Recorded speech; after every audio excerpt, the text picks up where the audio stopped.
జై శ్రీరామ్. నేను ఇప్పుడు తిరుమల వీరాంజనేయ స్వామి టెంపుల్ మన కొండపైన ఉన్నాను, ద్రోణాచలంలో. ఇక్కడ నేను సర్వే చేయడానికి వచ్చాను. ఎందుకంటే ఇక్కడ మన కొండ మీద చెట్లు నాటాలన్న సంకల్పం చేస్తున్నాము. 1,00,00,000 మొక్కల యజ్ఞం అనే ఈ సంకల్పంలో ఇది ఒక భాగంగా ఈరోజు సర్వే చేయడానికి వచ్చాను. ఇక్కడ జరిగింది, ఇక్కడ అన్నయ్య ఒంటెద్దు బండి కిరణ్ అన్నయ్య, బీజేపీ కార్యకర్త అన్నయ్య మనకు పూర్తి సమాచారాన్ని ఇచ్చారు. మేము చేసిన సర్వే ప్రకారం 150 మొక్కలు ఇక్కడ అవసరం పడుతుంది.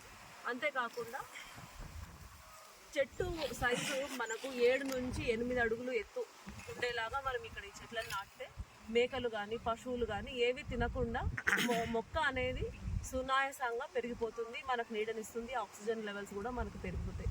తర్వాత ఇప్పుడు మేము సర్వే చేసిన వాటిల్లో మనకు అంతెత్తు చెట్లు కొన్ని మాత్రమే దొరికినాయి. ఇంకా చాలా 150 మొక్కలు అంటే చాలా ఎత్తున కావాలి మనకు. సో మీ ప్రాంగణంలో, మీ చుట్టూ పరిసర ప్రాంతాల్లో అంత ఎత్తు మొక్కలు 7-8 అడుగుల మొక్కలు మీ దగ్గర ఏమైనా ఉంటే కనుక మాకు సమాచారాన్ని ఇవ్వండి.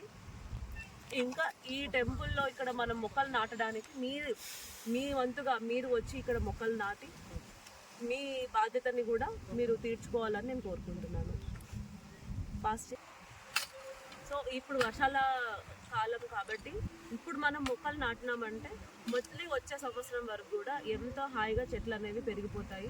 వాటికి ఒక నీటి శాతం, మనం చెట్లకు నీళ్లు పోయకపోయినా అవంతకవి పెరుగుతాయి. కాబట్టి ఒక వారం ముందుగా మీ అందరికీ నేను ఇన్ఫార్మ్ చేస్తున్నాను. ఖచ్చితంగా మీరు మీ మొక్కల్ని కలెక్ట్ చేసుకొని మీ వంతుగా మీరు వచ్చి ఇక్కడ చెట్లను నాటాలని నేను కోరుకుంటున్నాను. సమయాన్ని మేము 27వ తేదీ ఉదయం 8 గంటల నుంచి 11 గంటల వరకు ఈ కార్యక్రమం జరుగుతుంది. మీరందరూ ఈ కాలుష్యాన్ని నివారించాలనుకున్న వాళ్ళు, ప్రకృతిని ప్రేమించే వాళ్ళు, మొక్కల్ని పెంచాలనుకుంటున్న వాళ్ళు, మన తర్వాత తరతరాలు కూడా ఈ సుందరమైన ఈ మన కొండని అందంగా ప్రకృతితో నిండిపోయి ఆనందంతో మన మనవాళ్ళు, మనవరాళ్ళు, మన పిల్లలు అందరూ కూడా ఆక్సిజన్ లెవెల్స్ తగ్గిపోకుండా సంతోషంగా ఉండడానికి మనం ఒక కారణం కావాలి. అందులో మీరు పాత్రులు కావాలి.